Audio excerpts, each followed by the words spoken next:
found a safety net. Geek Force!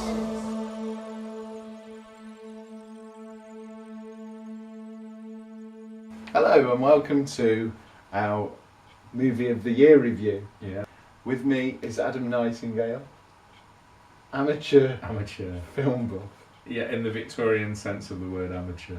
And which means? Which means better than professional because it's vulgar to be paid for your services.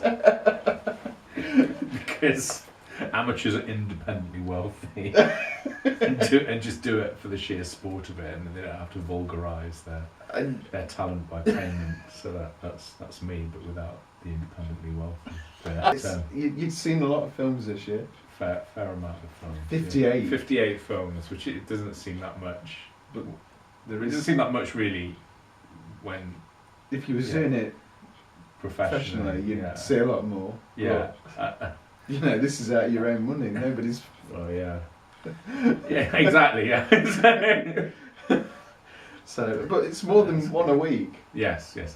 Yeah. So it's like a movie in a couple of minutes. Yeah. So there's going to be inevitably films I missed or just didn't bother seeing, or so there are films that have kind of cropped up on top 10 lists and that I haven't seen. Just to rattle through, I haven't seen like Hunt for the World People, Daniel Blake, which a lot of people and Arrival I haven't seen to my shame, things like that. So they're not going to be on my list, not because I didn't like them, but because I haven't seen them yet. And it's a chronological list. Yeah, there's no sort of there's no order of one. merit. It's just the order of when they appeared during the year. Now the first one that you've got is Spotlight. It is, and Spotlight. It's always I think the best time to see films is just after Christmas, because that's when in the UK we tend to get nobody in England calls the UK, do they? No. When we in England or Great Britain, when we get all the movies that were kind of in Oscar contention, and so for me the best of the bunch was Spotlight, which was always the story of the Boston Globe newspaper's attempts to kind of expose or investigate and then ultimately expose the sexual abuse scandal in the Catholic Church. And the reason I like this film is because this could have been really crassly done. It could have been quite bombastically done. Like a movie of the week. Like a movie of the week, yeah. It could have been a very, very well-intentioned bad film, and its virtue is its utter restraint. It's almost to the point of principle avoidance of anything sensationalistic. So it's very much, it's a very sort of tightly wound, sort of cumulatively sort of tense movie about a bunch of kind of very principled, skillful reporters doing their job and cracking a story that has sort of global ramifications, but it's done with a lot of restraint. The acting is very measured, and I was very pleased that two of the performances were awarded with Oscar nominations, because it's not the sort of acting that tends to win Oscars, because there's no eating liver or dressing up as a woman if you're a man, or disabled, and things like that. And so you've got Mark Ruffalo, who's the king of underacting, and then Rachel McAdams, who I think is a very underrated actress. Both got Oscar nods, but you could have easily given them to sort of Stanley Tucci or Liev Schreiber or Michael Keaton. And I just thought it was a very principled movie that avoided all the pitfalls of an issue movie, and was all the better for it. So Spotlight's my first sort of movie. And it's sort of Michael Keaton carrying on his research. And I suppose, that was sort of initiated by Birdman last year, and obviously, funny enough, in the movie that was the kind of the rival. Obviously the director of Birdman went on to direct The Revenant, and that was the main Oscar contender. So with Spotlight. And Spotlight split the vote, which is nice. The Revenant didn't have it all its own way, and I think people expected it to just win Best Director and Best Film, and that's normally the way these things go. You do, yeah. And Spotlight managed to sort of, get best film and best. I think I can't remember if it was based on a book that already existed. It got one of the writing Oscars. Yeah. And deservedly so. So Spotlight is number one. The second film on your list is one that you had for your films that you wanted to see this year. Bone Tomahawk. Yeah, Bone Tomahawk. Now, tell us a bit about it and tell us why you. Well, it's a horror western. Yeah, so that was the initial attraction. I love westerns are my favourite genre, and I like horror films, and I think horror films lend themselves to being like westerns. Westerns lend themselves to being horror films quite easily. And this is a cannibal horror western, and it's essentially, you know, the story of a raid by a tribe of very savage cave-dwelling cannibals called troglodytes into a small isolated town, and they sort of make off with a few of the inhabitants, and sort of form a kind of a very sort of ragtag posse to go out and get them back, having been forewarned by an anthropologist that they will die.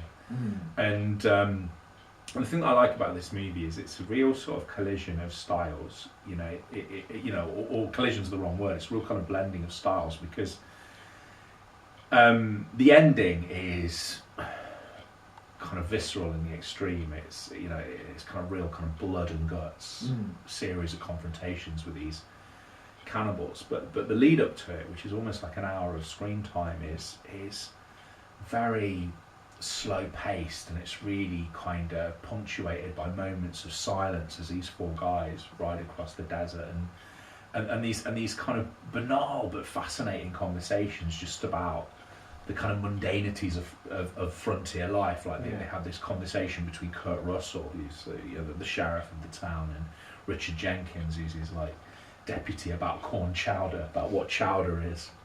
And later on in the film, actually kind of in the middle of all the action, there's this like respite where Richard Jenkins delivers a little monologue about flea circuses, and so it's sort of beautifully written and very 19th century, and without sounding too pretentious, but this almost Chekhovian kind of extended prologue to this kind of bloodbath at the end, and there's interesting things the film has to say about American Manifest Destiny, because essentially what you have is these kind of four different representations of the West. You have the gunfighter, the sheriff, you have the ornery deputy, and then you have this like normal working guy, essentially humbled by nature in the form of these sort of troglodytes. And so it's a very intelligent movie that just takes the time to be kind of artful and meditative, and then really delivers the goods like a good exploitation film in the end.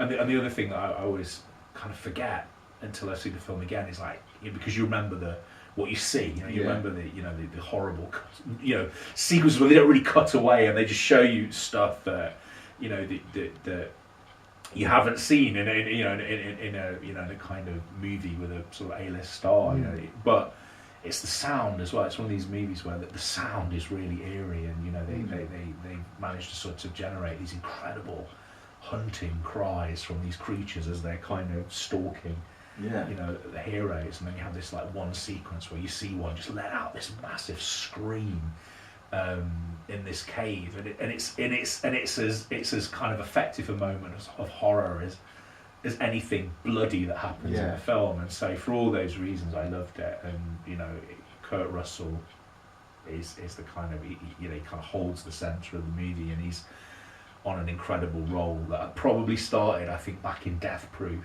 A film I hate, but I love him in it. I think he's extraordinary in it. I've not watched it, but the amount of people that have said to me it's such a just boring film. Yeah, and he's great in it, and he's great in it, and obviously he's sort of invoking, Tombstone. That's clearly why there's this interest in him, as he's been in this and The Hateful Eight, two westerns in the space of a few months. And he's great, There's something I just thought of, but going back to this sort of talking like chowder and flea circuses, that is quite Tarantino. Do you know from? But it doesn't feel like a Tarantino concept, because Tarantino, I think it's very punctuated. Yeah. And it's quite hip. And this isn't. This is just two guys talking. Two guys who, to us looking back in time is kind of an interesting job, but to them it's just boring workaday job, you know, and just chatting like two guys who've known each other. Yeah. So I think there's more depth and history. Do you think history. that's where it's sort of, because you didn't really have that. I know what you mean. It's sort of hipper in a Tarantino film, but Tarantino sort of brought that into films where you just talk about mundane stuff. He probably did. I'm not sure he did, because I think the westerns there seems to kind of be a little bit more interested. I mean, it's clearly interested in sort of like the 70s, early 80s end of the exploitation market and horror.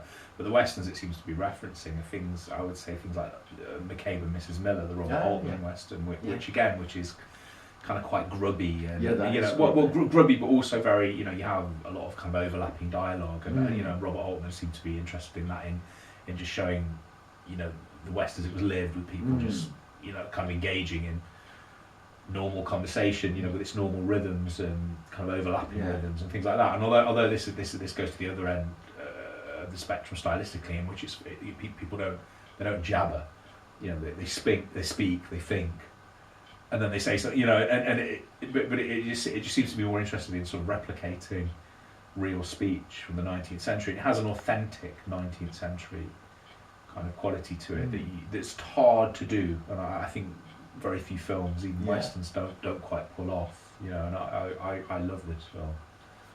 One more thing before we go on to the next one.